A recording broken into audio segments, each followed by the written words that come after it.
Hello, everyone. Thanks for joining me. I hope you're enjoying the sessions today and everyone has been able to attend some others and have picked up a lot of really good information. So my name is Allison Ritz. I am the Director of Product Marketing at VisibleThread. Today, we are going to take we have a quick 30 minutes, go through a couple slides, and then I'm going to jump into the platform really quickly and talk about some specific use cases. If you have any questions, as always, just go ahead and pop them in the chat because we will have a few minutes at the end to answer questions. And of course, if there's anything that we need to follow up on, we can either follow up directly or I'll connect you with the right folks internally to get all of your questions answered. Great. So I want to go ahead and get started. So what we're going to talk about today is a little bit of the deterministic application of VT-Docs. So I know that a lot of you may have attended Fergal's session earlier or some other sessions where we're talking about, the plans for the future of VisibleThread, all of our developments in generative AI, the applications for it, where it fits into proposal and capture, and all types of things when it comes to generative AI and new and developing technologies. So want to talk a little bit about the deterministic pieces and what those applications are and why they're important within the VT-Docs platform, give kind of some real world examples, and then expand on that a little bit. So we're going to focus on the application for dictionaries and how those are important. I'll do a quick demo and walk through a couple examples as well. So really quickly, I want to just cover, and I know that you likely, if you are somebody, and I see on our attendees list that we have folks here who have been with us for a while or have attended our other sessions. Some of you might have seen these slides just earlier today in Fergal's session. So that's the reason that I wanted to bring those up here and show an example directly related. So talking about the different types of AI that kind of are existent within our platform and some of the softwares in our RFP space. So with generative AI, it does a really excellent job at creating content, generating first drafts, working through some, competitive assessments, those types of things. But the answers are variable. So the truth can vary depending on the model, and it's a predictive result. So hallucinations do factor in, and I'm sure those of you that have used any type of generative AI software or chatbots have experienced that in the past. So when we're talking about deterministic software, it is 100% accurate, 100% repeatable. So it's logic-based. There are not predictions involved, and the results are based on logical steps in the code. So with that, we can assure that there are no hallucinations. Now, while this is something that there's a place for both, we want to look at the work that we're doing, particularly when we're looking at RFP response or working through the contracting process. There are portions of that process where we have room for leaning on generative AI to create content or assess content, but there are places of that process that they need to be 100% accurate, it needs to be 100% repeatable, and we need to know the logic by which we got the results. So we need to know how we arrived there and make sure that we don't have any hallucinations or any room for error or we're not inviting any type of risk. So looking at kind of typical use cases, that would be areas where generative AI could be appropriate. So assisting in developing an outline, searching for capabilities via RAG or via a trained model, generating first drafts, looking at overall kind of compliance review. So getting a general overview or general summary of your level of compliance. Those are all good uses for generative AI. However, when we're talking about developing a compliance matrix or developing a risk assessment matrix and really looking at an area where we can't have any gaps or can't have any inconsistencies, it is very important that we are using a deterministic technology for that.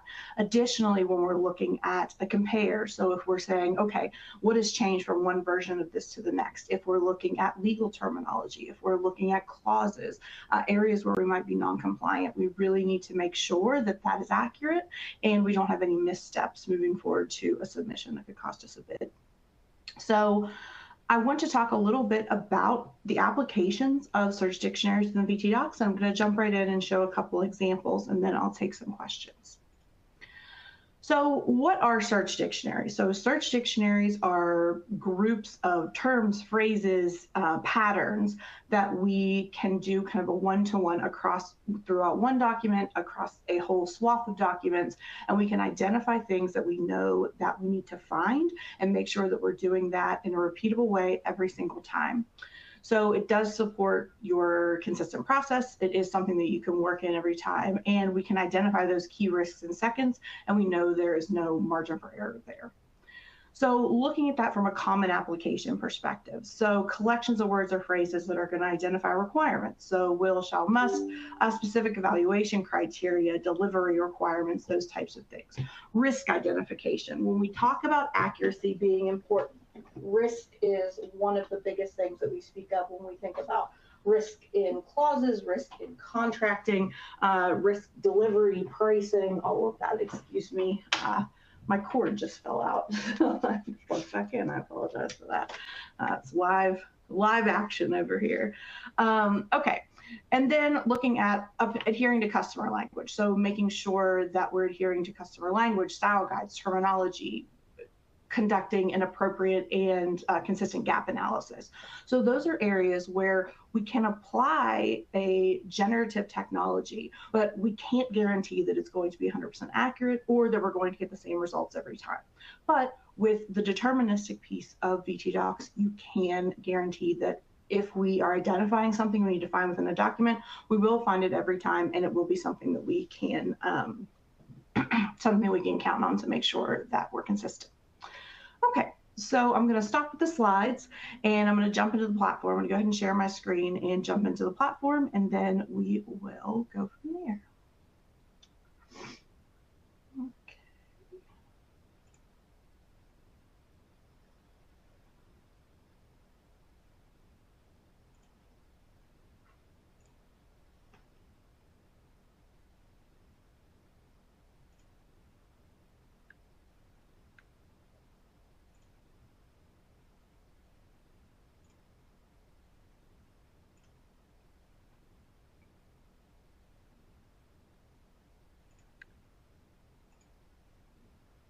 Okay, excellent.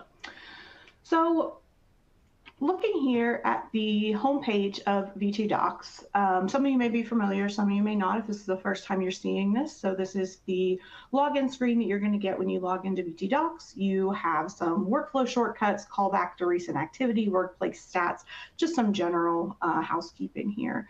So what we're going to do here is going to be over in our navigation pane on the left in our dictionary and folder section. So I'm going to start in dictionaries and just give you a look at the construction of a dictionary, and then I'll apply it to a couple documents and a couple different scenarios. So the first dictionary that we're going to look at is this risk-specific dictionary. So here we're looking at export risk, security risk, compliance, flow downs, specific clauses. So things that are going to need to be accurate every time. So these are things that we don't have room to miss. One miss could be the difference between a win or a loss, or the difference of moving on in a gate review process. So just to look at the overall orientation, we have our categories here that contain terms. When I expand one of my categories, we see the terms contained within. So from a security perspective, we're looking for language like classified secret, top secret, CUI, et cetera, et cetera. So I can colorize here. So I know when I create my shred or when I create my Excel output of my document, I will have these colorized and highlighted so I know I'm not missing anything there. And then you have this description content. So this allows you to take a next directive step. So it could be here, looking for verification. We're looking to determine, the extent of CUI.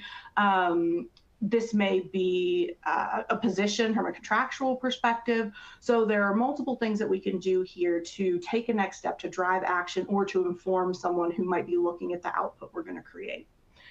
You also have the ability to incorporate wildcards. So wildcards are going to let us take this to a whole new level as far as what we can see. So here we're seeing generally phrases, clauses, that type of thing. However, if you want to expand on a wildcard option, we see that we have the option to do several things as far as what we're using here. So we can match characters, numeric characters. We can do bracketing, we can do exclusions, we can do patterns. There's a lot of different things that we can do there. You can also group these together to create very specific patterns of things that you need to find within documents. I have an example, and then also, sorry, the other thing is if you want to go even deeper than that, this does support regex. So if you are going to work in regex and you have very specific code around the things that you'd like to find, it'll support that as well. So I'm going to show you an example of a wildcard section that I created. So this is a clause catch-all. So I may not know within this document what clauses are going to be presented, but I know based on the document that I'm about to show you that it is a DoD solicits an Army solicitation, so it's going to have FAR and DFAR. I don't know what they're going to be, but I know how they're going to be presented. So what I can do is create a safety net for myself. So I may not have those clauses classified, or they may not be something that I've identified previously, but I have this safety net to make sure that we don't miss anything within the document. We can run the shred really quickly, identify risk really quickly, and then move on with confidence that we're not missing anything. So I'm going to cancel this edit. And then we will go back. I'm actually going to change something really quickly. So I'm going to jump over to my folder and I'm going to select a document. So I want to use the Army solicitation I was talking about, and we're going to shred this in two different ways. So I'm going to open up, show you the dictionary search within VT Docs. So the dictionary that we just looked at, we're going to apply it to the document. So I want to open this. Oops, I did make a change, so it's going to make me refresh. I apologize for that. I shared.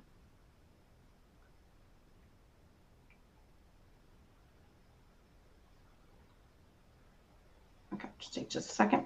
Okay, so what we're seeing here is that dictionary in practice or in application. So we have our categories that were listed, and then we have our colorization. And when we expand, we can see our terms. So now we're also layering in the document in question. So I can see here from the frequency or the concentration that this is how many times these specific terms were found within this document. So ultimately, right away, I can do a really quick assessment. I can upload a solicitation. I can really quickly identify these are things that are really important to me, and then take a look at how this is being presented. So right off the top, I can pull out of the solicitation where we're talking about classified, where we're talking about confidential, we're talking about top secret facilities. So do we have the facilities clearance? Is this something that we need to flow down? Is this going to be a particular issue for us?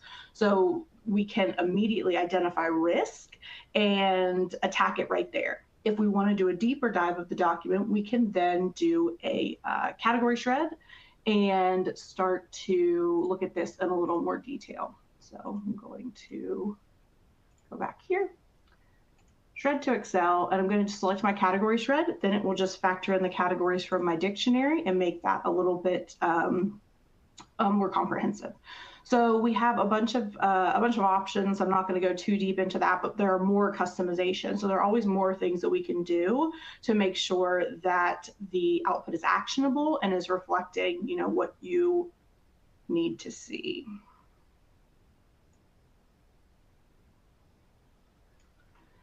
Okay. I'm going to share here my entire screen. There we go. Okay. And now we're looking at that output. So the output is coming directly into Excel. At this point, you are out of VisibleThread. So here we can apply filters, we can make notes, we can distribute this to other members of our team and really make it actionable right away. So in column D, we're seeing our entire document. So entire document shredded out or parsed out with the language that we identified. here, in columns H through M, we see the categories from our dictionary. So what we can do is then, of course, we are in Excel, so we can start to kind of slice and dice this. So I'm going to apply a filter. And if I wanted to take that same, say, security piece and just pull those things to the front, I can pull those things to the front. So really quickly, I've gone from a static RFP and I have identified, this is the language that I want to see, that I'm concerned about from a risk perspective, and I've pulled that up to the front with all the context and everything else involved so I can begin to do my assessment. I have my term description, so if I have next steps available, I can start to drive action. The important thing is what we know here is that no matter what document that we run through this dictionary, if these items are there, it's going to find it. So there's never a time that it's going to miss anything, or never a time where you have to be concerned about any sort of gaps. Additionally, I'll show you one more thing here. So we'll say I don't want to do that. I want to take a deeper look, and I want to look at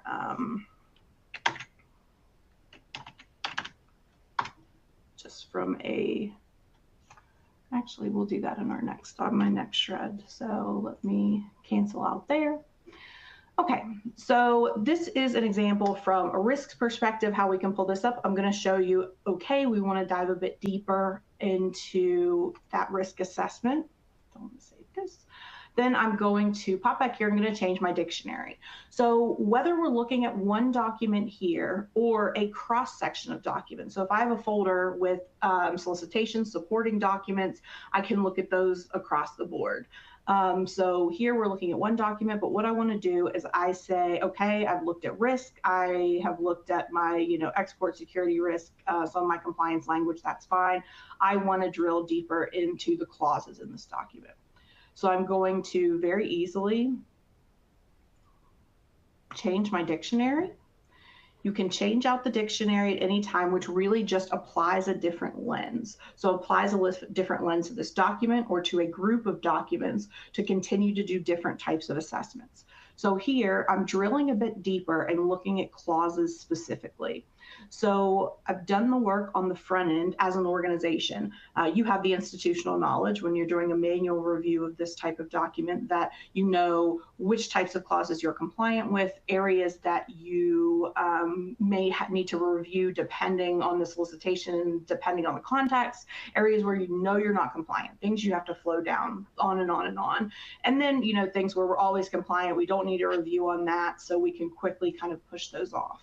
So if we can take a solicitation upon receipt and then quickly apply our rules, we can get down to a point of action much more quickly. So that's what we've done here. And I'm going to create another category shred. And you see how quickly these shreds can be generated. So we can change out the dictionary. We can generate the same report just with a different lens. Again, in a use case where we need to be very, very specific. So looking at our categories here, we have our categories, our mandatory flow downs, we have our proposal review, those types of things. So everything to the top where I'm not compliant, I need to right away see where we have issues. Or I can say, I want to jump down to my clause section. So I'm in section I, here's all my clauses. So instead of just kind of a blanket section I with no context, I am getting back basically section I, and it's already classified. So I see clauses that are mandatory flow downs. I see areas where I have proposal specific things that I must review, areas where I'm non-compliant. So really quickly, I can begin to highlight these and create notes, follow my directives. So if I have in my term description, if I have next steps, if I have different directives for different types of clauses, I can quickly create notes and start to call out the folks who need to be involved here. So we've gone from, a static assessment to a point of action in just a few minutes by applying your rules to this technology. And again, I don't want to repeat myself too much, but the most important thing is that this is 100% reliable and can be 100% repeatable. So I'll touch on one more thing and show one more example of a different type of technology in the VisibleThread platform. So we've shown a couple examples with dictionaries. Again, just quickly, we used one document here. You can use a group of documents. Some other use cases for this would be if we're looking at, customer specific language. If you were looking at resumes, looking for certain things when you need to fill positions, of course, will, shall, must compliance language, certain languages that are going to indicate pricing. I have dictionaries for section L and M. So where we're looking at evaluation criteria and, excuse me, evaluation and scoring criteria. So there are a bunch of different ways that we can apply these dictionaries that we know we're not going to miss anything, and it can be beneficial to the overall piece. So it's really applying different lenses to the same document to do different types of assessments throughout the process. So I'm quickly going to jump over to Discovery. I'm going to use a different document. I apologize. And the reason for this, you'll see in my containing folder, I have a draft. I have a draft, a SAL that's attached to it, and then this is the response. It's a redacted response to this solicitation. And I just want to show you one example. I talked a little bit in the front end about customer language and show how that can be applied. So our kind of sister to dictionary is Discovery. So dictionary tells us what we know. So dictionaries tell us what we know and what we know we're going to find. So I put up a list and the system finds what I have identified. Within Discovery, the system is telling me what I don't know. So this uses natural language processing. So we have our deterministic piece when we're looking at dictionaries. We have natural language processing here. And then of course, you heard in some of our other sessions, and we've talked quite a bit about our future state and current state of VT Writer and the future of VT Docs with generative AI. So the combination of technologies is really important because obviously there are different jobs that we need to apply those to. But here we'll look at natural language processing. So this, we have our documents, this cross-section of documents, and what the system is doing is giving us the overall themes. So based on natural language processing, it's telling us these are the themes of this document, and these are the things that are, the highest level, kind of most important things that you're seeing. So when you expand on the themes, it's going to show you not only the theme, but all of the presentations of that theme. So what that's going to allow you to do is not just see, okay, what is the solicitation about? We're going to do a summary or we're going to do an assessment of what that looks like. This is a deep look at not only the language, not only the overall themes, but in the presentation from the customer. So this is presented in the way that the customer is phrasing. So this is a good example because we're looking at a redacted response, right? So this is TXZ Corp's response to this solicitation.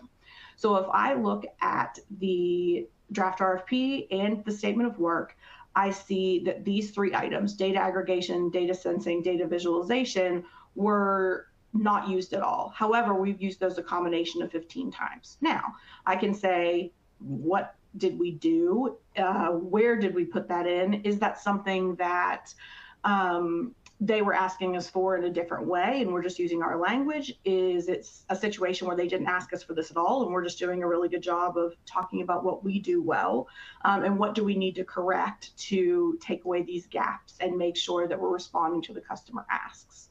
So this is just another way within VT Docs you can break down and kind of deconstruct solicitations.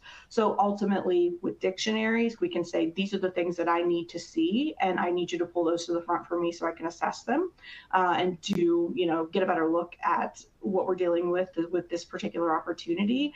And then you can do the same thing on the flip side for discovery and say, okay, I want you, VT Docs, to tell me what I'm not seeing. So what are the overall themes? And as we're developing a response, are we doing that appropriately? Are there things that we're missing? So ultimately, it's just a way to combine the different types of technology. Then, of course, you could take a next step and look at everything from a compliance perspective, look for gap analysis, make sure we're hitting all of our marks, and then work in VT Writer and begin to generate content, begin to reference and create outlines, begin to check your work as far as relevance is concerned, tone, quality of writing, all of those things. But today, just wanted to take a deeper look at some of the deterministic pieces and talk about where those are most important, because things like identifying risk, things like making sure that we're firm on requirements and firm on risk to the business, risk contractually, those are areas where we want to make sure that we are always accurate and are always going to be able to be repeatable and not have any issues. So I will pause there. We have 5 minutes left. Are there any questions? Does anybody have a question? Is there anything you'd like me to elaborate on? Any additional information you'd like me to share about what I talked about, or about VisibleThread's mix and the way that we are kind of attacking things from a technology perspective? Oh, okay. So I have a question. Okay, so the question is, when you are using Discovery or using Dictionary, this content pane to the right. So in the Dictionary search and Discovery, this content pane to the right, can you pull that information out? I'm going to go back to my solicitation here and look at this in the Dictionary search. I have my draft and my final. And if I select, and we had talked about security before, so, and just for the sake of argument, I'll take the draft out of here. But I selected classified, secret, top secret. So if here there was something that's come up that you need to have more of a look at this, or this was what you're looking for, we don't need to go all the way in to do a full shred. We were just looking for some specific risk items right off the top. You have other options. So of course we have the shred to Excel option, but you can also export. So you can export the left grid. So this grid with one document or multiple documents, you can export that grid and show a heat map. You can also export the content on your right grid. So you can export all of this content as well, because this is highlighting these terms, pulling that straight from the document, and highlighting the content contained within. So you have kind of what you need right there. So yes, you have different options to export and share. So again, pulling that into CSV or shredding to Excel, all of those then are going to be out of the system. They can be distributed out and shared with other folks. Okay, I have one more and then we'll wrap up. So the other question was around discovery. So question about some of the content here and what that looks like. So ultimately the system is identifying the overall themes of the document with natural language processing, concentration of language. And you do have the option, we talked a little bit about dictionaries, to create dictionaries from the customer solicitation or saved views. So here, if I went back to this document, so just for an example, if I opened up this performance category and we're talking about where we're speaking about past performance work statements, past performance efforts, evaluation, so these types of things. So if I wanted to pull all of this out and highlight these areas, I can save what is called a snapshot. If I save a snapshot, I can then create a dictionary out of this. So this is really helpful when we're looking at solicitation documents and I'm doing a deep dive of a solicitation document. I want to use the customer's language to identify requirements and make sure that I'm running those in a dictionary against the responses that I'm creating or against my past performance. So you can very easily, it's not a manual process, you can very easily deconstruct a solicitation from a customer, create a dictionary, and then apply that to any documentation, whether it be your responses, whether it be your past performance volumes, or anything else that you want to that you want to make an assessment with. Okay, great. Well, we're at time. I'm going to say thank you, everybody, for joining us. We will send follow-up information. If there are any follow-up questions that you have, any additional things that you'd like to see within the platform, or anything else that we can help you with at all, you'll get a lot of follow-up information from us today, a lot of different resources. And then, of course, continue to follow our content for updates on the work that we're doing for new contract vehicles, the work that we're doing with our AI, our AI advancements, new releases, and then all of the great content that we'll pull out through the rest of the year and then the beginning of 2025. So thank you all for joining us or for joining me, and have a great rest of your day. Thank you.